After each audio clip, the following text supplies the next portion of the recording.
Hey everyone, and welcome to the LinkedIn Live today. We're live on both LinkedIn and YouTube. And the title of today is The Future of Search. It's part of our Future of Search series. AI search, AEO, SEO, I should have added GEO there as well, and what it means for your brand. And it's all to do with the fact that the way people find information is evolving. Google is still dominant, but AI-powered search, answer engines, social search, and retail search are all reshaping how our customers discover and choose brands. So today we have Kevin from Resignal. Do you want to intro yourself, Kevin? Yeah, thanks, Jay, and good to be joining on this, and yeah, looking forward to the event next week as well. So I'm Kevin, so I'm founder of an agency called Resignal. So we specialize in e-commerce SEO. So we work with clients like Asics, Under Armour, and Brown, and really help them with driving organic growth. Amazing. And it's really great to have SEO agency on with us today. Obviously, we concentrate on performance and paid, and so we're kind of both sides of that performance coin. And it's really interesting to find out what you're seeing on your side of things. So I just want to remind everyone who's watching it live that you can ask questions as we go along, both on YouTube and on LinkedIn. And if you're watching it on playback, don't worry, because you can contact us, send us a DM, and we'll be able to answer your questions there. And it would be great to know what you're thinking, whether you're finding things shifting for you, and be able to kind of get more depth so that the next installment in this series, we can make sure that we're covering those questions. So Kevin, I know that you've got slides that we'll go through later that help to add a bit of depth and some visual examples, but I'm going to start with the most obvious question of all, which is, what are all these acronyms, these three-letter words? What is AEO? What is GEO? Why has SEO got all of these extra three letters? Yeah, it's interesting. It's one of those where if you were to coin a phrase now, if you like, SEO probably isn't the best acronym anymore. But we seem to have followed suit with, like you say, GEO, AEO. I think the one I'm seeing most commonly is GEO now, in terms of, I know there was a Shopify report last week, and that's what they were using that for in terms of, yeah, kind of generative engine optimization. And I think really, again, it kind of gives it a bit of a technical term, but I think what you're really looking at is the different behaviors of search and how that's evolving. And I always try and bring it back to people, because like you say, it can get technical, it can get lost in the acronyms and stuff like that, but actually what you're talking about is human behavior and how do they find and purchase products online. I think bringing it back to, where is it that as an e-commerce brand, where can you attract more customers? And obviously search has always been a big part of that. It's been predominantly Google for pretty much the best part of 20 years now. It feels like Google has been kind of 90% market share, and yeah, kind of like the main player. And I think it is an interesting shift. It's, again, I don't want to go down the scaremongering track of everything's changing, etc., but there is a large shift in the way, again, kind of those behaviors have been changing, how people find different products, and what that means for search, what that means for different platforms, and how it plays as part of kind of like the overall piece of how you can attract customers in different areas. And like I say, kind of using those different platforms. Yeah, I think that that's really interesting insight. I'm just putting the QR code up because obviously next week, next Thursday, we're together at the CMO's Guide for Growth in Bristol. And one of the things that we're going to be covering in that is how consumers are being fragmented across all of the channels. That they might be using ChatGPT or Gemini to search. I mean, still, it's something like 85% or 83% of global consumers use Google and YouTube on a daily basis. Yep. But we are being bombarded on all of these channels with a lot of advertising, and And actually, in some of these search experiences now, while there is still no advertising, at least in the UK, on ChatGPT and in Claude, you're getting a purer type of search as well. Yeah, and it's also thinking about how people are using those platforms. So to me, as I've got more experience in using LLMs myself, I'm finding I'm not actually using it in the same way that I would be using a search engine. So for example, today, I had a call with someone we both know very well, Mike Lander, to talk to him about procurement for an opportunity that we have coming up. At the end of just a mobile phone call, so rather than having AI notes, for example, that you might have these days, I did probably like a 5-minute voice note of downloading my handwritten notes, which sounds a bit old school now, uploaded it into ChatGTP, summarized what those key points were, and turned them into actions. So it's like, that's not how you would use Google. That's a very different experience. And I think those types of things, again, it's like, it's understanding, if you were to almost like reverse engineer a little bit your customers, what would they be asking and where is that relevant to you? And it might be different types of searches that people are doing versus what they were doing before. It's not just a shift of people asked, what's the best running trainer, for example, and then now they're shifting that search from Google to ChatGTP. Obviously, that is part of it, but it might also be they're actually asking different things. Create me a running training map for a marathon week by week with 20 weeks to go, like that sort of thing. And actually being able to unpick and understand how people are using the different platforms in different ways then helps you to understand how they all play together. And that intent is got so much more nuance. I just came off a call with our Google account manager, where we got Google Premier Partner status again this year. So we were going through our joint business plan, and she had a lovely slide that said the future of search isn't just information, it's intelligence. And that's that incredible nuance that we're getting from AI mode, if it is just in Google search, of much more conversational terms, much more nuance to the intent. So, for example, if I was to be searching stuff about what's on my closest club, they probably would understand that I wasn't talking about a nightclub because of my other types of search and what it knows about me, that I might be searching for either a private members club or a golf club. And it's that difference in nuance that it can make for a much better experience for the end customer. Yeah, no, that makes a lot of sense, actually. Yeah, it's bringing us. I always like the fruit analogy of, if you're searching for apple, it's probably not the fruit anymore, or like something like that. But I think the whole point of intelligence is really key, because it is like Google traditionally has been, you have a query, here's a set of 10 blue links and some ads, and off you go, decide which is best for you. Whereas actually AI takes it to the next level of it's giving you kind of more insight in terms of where do you go next and what are the pros and cons. And yeah, it's definitely a whole new layer to what we've been used to. So there's a lot of brands that are tuning in today and are going to be watching this on playback, and obviously at the coalface of being able to see actually what is happening to organic traffic, what is happening to website traffic, to your clients. You've got an unbelievable roster of these fantastic global brands. What are you actually seeing, and what shifts should people be proactively doing something about, and what are more hype than reality? Yeah, so I'll answer this in different ways. The first way is almost trying to debunk some of the scaremongering a little bit. I think if I go back, it's interesting. I set up an agency in March 2006. So it's now our 20th year in different forms and brands. But when I started, 20th. yeah, exactly. It feels like a long time ago, honestly.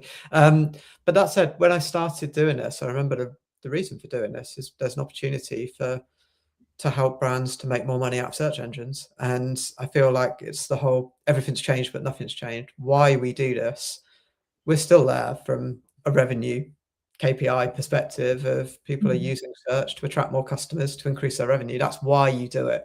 That hasn't shifted. How you do it can change what feels like a daily basis in terms of, certainly right now with different AI platforms probably being a bit of a land grab in terms of kind of what's coming next.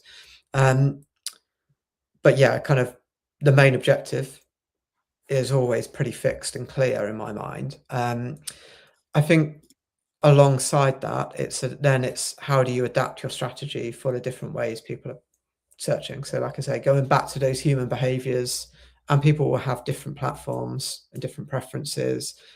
And again, I would probably advise not going kind of straight into this in terms of, I think sometimes people can jump to assumptions of we need to be on insert social media platform of choice, AI platform of choice. And to me, I'd ask why or so what. It's actually like, do your research. Where are your customers? Where are the audience? The answer might be that you should be on Instagram, TikTok, Reddit, LinkedIn, and like I say, ChatGTP, Claude, etc. in terms of what do you need to be thinking about in terms of each of those in different ways. But it goes back to understanding your audience. So if you find that your audience are not on one of those platforms, I wouldn't invest too much time or money on that, if any. But if they are, then again, that's a good reason to say, okay, well, let's double down on this. We need to understand it.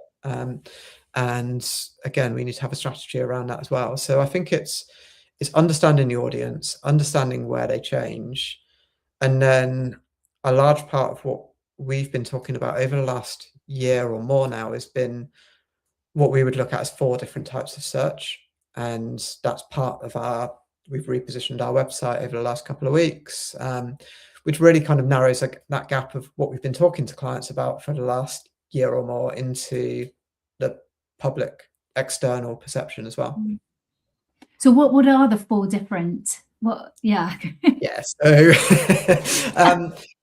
so you basically have traditional search. So Google, and let's say over the years you kind of had a combination of Yahoo, Bing, but your traditional search platforms, you have retail platforms, or you could say niche platforms, but for us being e-commerce focused, it's retail. So you would look at Google Shopping is a big part of that in itself. And then you have other platforms. Amazon might be part of your strategy of how do you make sure that your products are featured there? How do you look at other marketplaces? And again, people will be searching in different ways, specifically for your products.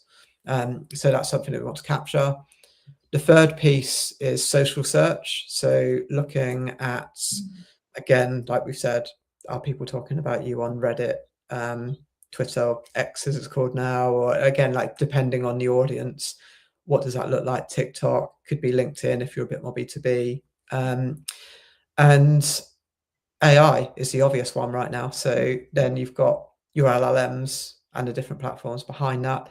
I think a common theme is still Google. So when I talk about all of these, Google has a place to play in each of those. So traditional search, Google is your obvious engine of choice. Social search, you have YouTube. So again, that's really important in terms and of long form content on YouTube is now, I think the UK has the longest view times for YouTube. Long form content is very popular, but of course that is, if you upload your transcript, if you properly optimize your videos, those are all signals that you're adding not only to Google search, but to LLMs too. Absolutely. Yeah, I think that's right. And they work hand in hand. I think that's a big thing now. And then you obviously have Gemini from a AI search perspective and product search, Google Shopping in terms of that retail piece. So you can't ignore Google. For anyone that is saying Google's dead because of OpenAI, et cetera, it's, if I was to pick a winner longer term, I would be putting my money behind Google, because basically Google know they've already got the audience, they've got the data, and they know how to monetize it. They've got the revenue. It's not just built on investment and potential for the future. It's they know how to monetize this, which is where ads comes in. Yeah, and the sophistication of understanding search intent and customer intent. You know, if you look at the moment, some of the best ranked content on ChatGPT is actually real slop. In our world, it's agencies saying, here are the top 10 agencies for SEO. Of course, they host that on their own website. They put themselves as number one. It is not adding anything to the customer experience. It's gaming the system. Whereas at least Google has more nuance. It understands intent. It's tried to get rid of all of the slop from before. So it already has a head start on that. I also, my finger's on that side. I've also put the QR code up again because we've got Reddit talking at the event that we're doing next week in Bristol on the 12th of March. And Reddit, and both LinkedIn and Reddit, is producing a lot of user-generated copy to the LLMs that is definitely helping brands get discovered. But also, if you don't monitor that, you might find that your brand, I'm going to give, for example, brands like Dry Rope, that have got a nuance of how people were referring to them. There was a movement of the I probably shouldn't swear on it, but it's the, yeah, I won't because I don't know the sensitivity of people watching, but there was obviously like an undercurrent of whether you were seen as an oh my God, I can't not say it. Okay, we're going to move on from that one. But you've got to rescue me, Kevin. But I know that you've got some slides that we can then walk through what you're seeing and how it's actually appearing. So let me add it to hopefully. Oh, here we go. Hold on a minute. We've lost ourselves now. So hold on one second. I'm just going to remove that, and then I can't do it without full screen for some reason now. So we're going to look full screen at your slides for a bit. Okay, sure. I mean, we can use them as talking points. Oh, there we go. Oh, that's actually working. So I think a key point is a lot of this isn't new, it's evolving. I mean, AI in itself is obviously kind of like a new form of getting information, like we've mentioned, but the evolution of, I mean, zero-click search has been around for a long time. If you go back to weather in London, like those types of searches that then give you the answer before needing a click. And equally, shopping search has been around for a very long time as well. If anyone remembers Frugal in the old days, and yeah, I think it's just that evolution of now what it looks like today. And for us, yeah, shopping search is moving away from the traditional results, but I don't think, like I say, I don't think that's whole change. I think it's, yeah, kind of like the latest iteration, if you like, of where we are right now. Absolutely. Yeah, and I think if we move on, there's examples of that. So on the next slide, to see kind of information about, yeah, kind of now, how I'm not able to change that. Are you able to change it? That's a good point. That's on mine, isn't it? I was forgetting. There we go. One part and I do the other. But yeah, this is what we're seeing right now. So if you're searching actually in traditional search, product results are much more predominant. So this is something that we have to be very conscious of, because if you think about ranking number one organically, you normally think that you're top of the pile, and actually that's not the case anymore. So you would have products, and again, thinking about your strategy from a paid and organic perspective of how you're listed within Merchant Center, how you're focusing around those key terms, and you have to make sure that it works in a way where, again, it's capturing what people are searching for. And I think sometimes something that's always been overlooked, in my opinion, is sometimes people run search campaigns purely off data, and actually sometimes you actually just need to do searches like this to see what is it that's ranking. And then, because otherwise you can look at your organic data and say, okay, well, the click-through rate's low, and accept it. Or you can do a search and then realize, well, that's why it's low, because these products are actually above the fold and everything else is, you have to scroll to get to. Yeah, and I think that is the biggest thing that SEO and organic and paid agencies can work on together. So it used to be that you were able to have multiple feeds. So we could have a paid feed, you could have an organic feed, all going into Merchant Center, and you optimize for organic reach, we optimize for paid reach. There's sometimes very different strategies depending on where you're going to we would test with where you put the brand name in the search, all of the extra information we're adding into the search. But now, if you haven't already got multiple feeds set up in your Merchant Center, Google is now preventing multiple feeds. And so now this organic and paid working together collaboratively to do this testing, to make sure that all of the product categories are as precise as possible. That's something that I think we should do a whole learning session on LinkedIn, with me not talking because I'm not close enough to it. But, you know, Kevin, we should get Callum and Danny to do a whole session on that. Yeah, absolutely. And I think if you're thinking of this from a perspective of where's the opportunity to grow, where's that white space that you're not currently filling, if you're not doing this, that certainly from an e-commerce perspective feels like that's your big opportunity. And equally, there's bigger wins there quite often in terms of what you can achieve. Whereas we know improving your organic search performance can be a long game. It can take time and it compounds over time and obviously pays for itself, but it's not something that you typically change overnight. So getting this lined up feels really key. Later on, I know that we've got a slide on talking about how SEO and PPC can work together. But just in the meantime, I'm going to be a bit cross with Elliot because he should be able to answer this for me. If only he's one of our paid media directors and is extremely experienced. But his question is, what impact do you think paid ads within answer engines will have on GEO strategies? We've obviously seen this for Google and ChatGPT in the US only at the moment, but what if more answer engines start to monetize via ads? And the reason I bring this question up now is that last slide that you had up, that is obviously one of the core areas for e-commerce brands of where shopping listings, which can be shown both organically and in paid, being ready for those to be surfaced within answer engines is going to be really important, isn't it?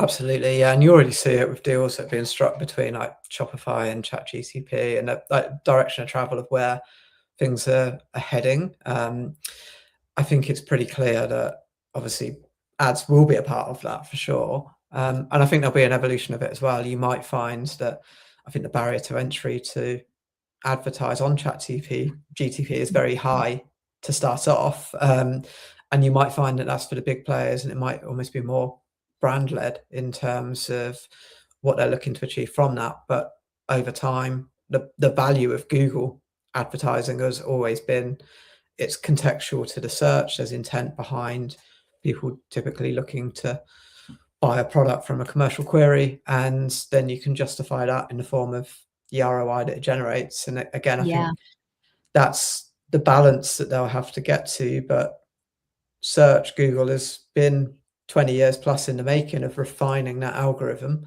and this is very new, and the types of searches that you have within the LLMs are very different. Like I say, it's not always commercial queries, and it's thinking about how you can get ads to match the intent of those kind of searches or queries, if you like, in terms of LLMs. And there's a learning curve that they're going to have to go through. So what I would say is when ads do come, that will be the first iteration, and what that looks like in even 12 months time, let alone a few years time, is probably going to change quite drastically from that point forward based on the experimentation and the data and the learnings that they have.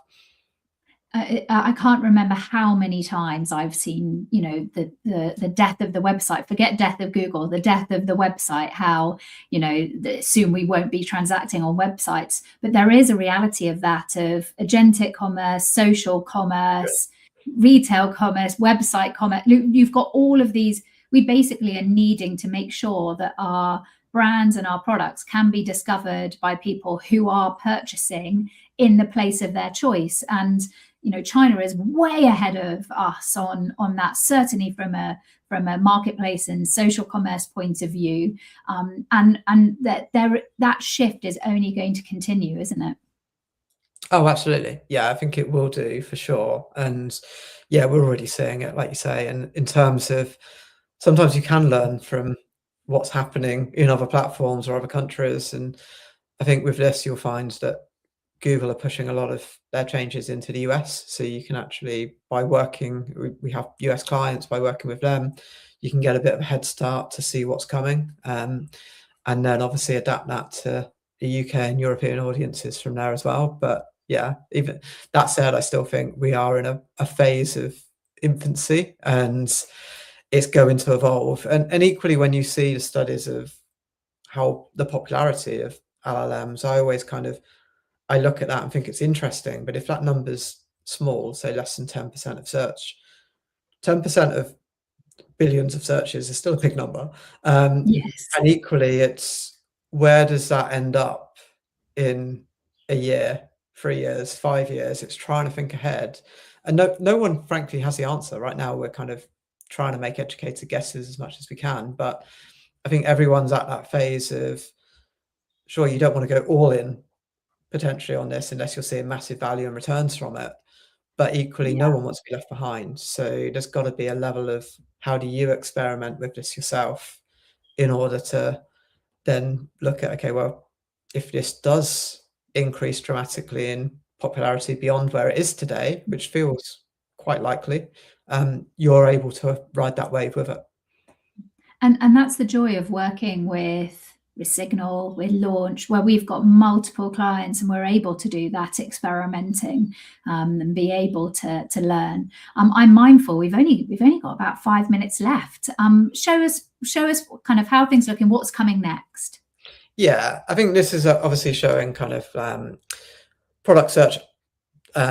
Products are very predominant in terms of how they're appearing within Google. I think the exciting bit from an AI perspective is looking at how this is working. Firstly, right now, so AI overviews will give you information within Google. So sometimes people think of AI as being everything but Google, or they might think of Google's form of AI being Gemini, but actually you get AI within search results itself. So that's when, again, if you look at studies and see how much is AI, quite often they forget about the fact that there's a large percentage of queries that actually have AI overviews appearing.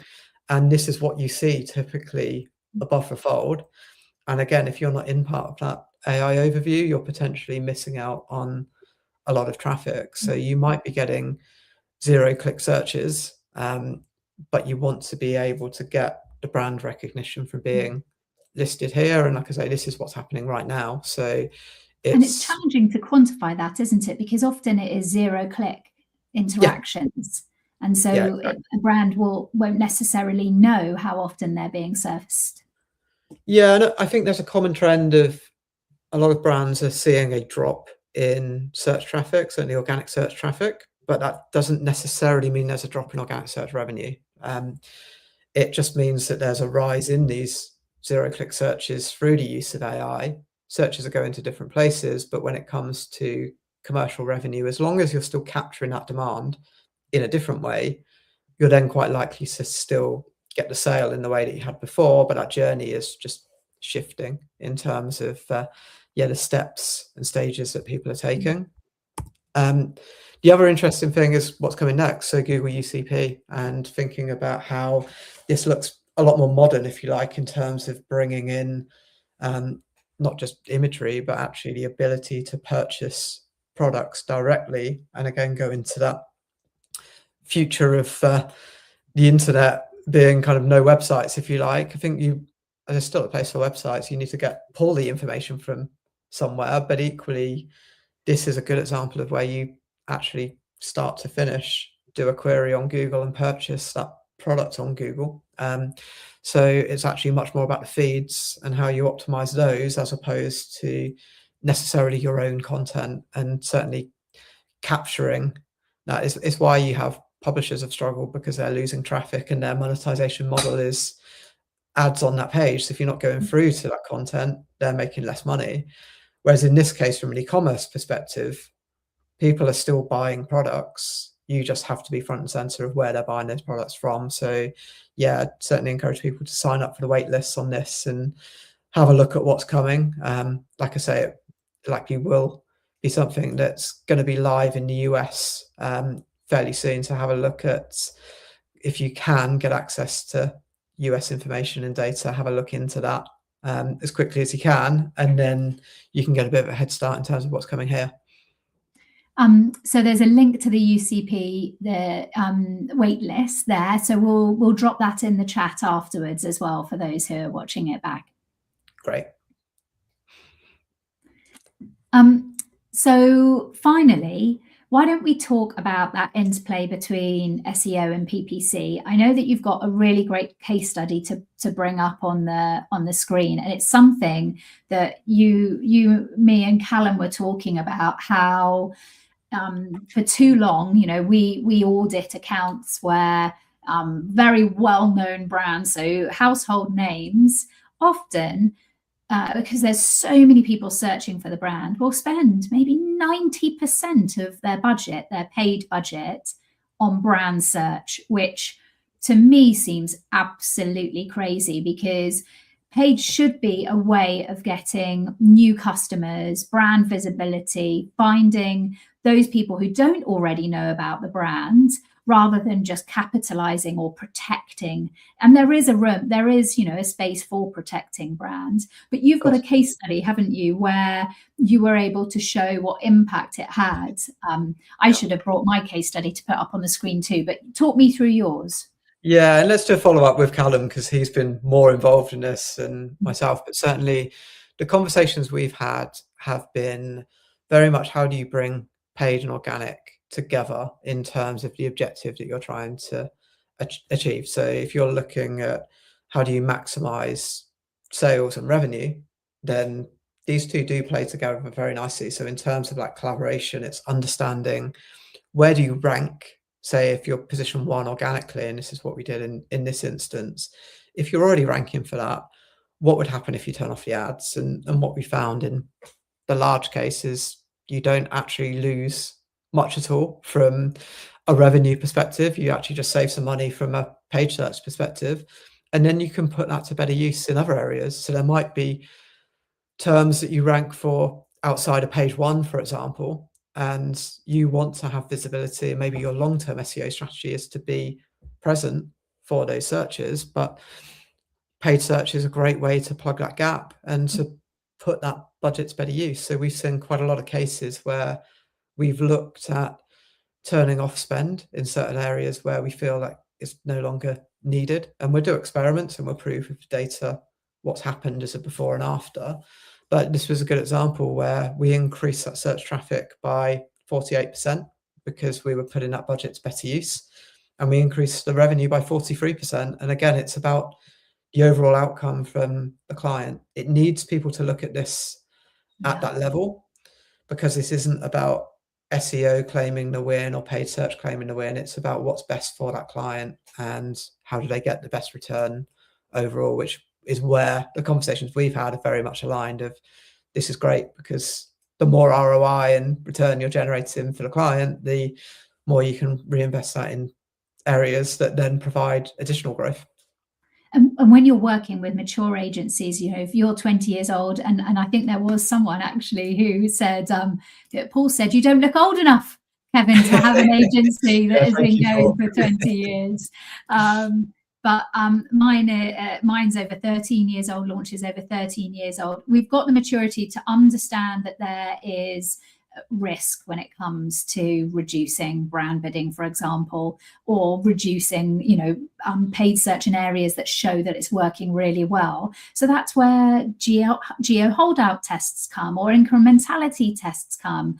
And we've been taking our clients on a journey of, first of all, those really, really strong data foundations, server-side tracking, making sure that we're looking at marketing efficiency ratios rather than just ROAS for particular channels. And once you get those foundations in place, then running experiments where you can work with organic and paid, and understand that if we can free up some of that paid budget to do more top of funnel, more YouTube, more meta discovery, you know, more Reddit, for example, you're going to see greater gains because your visibility is going to go up.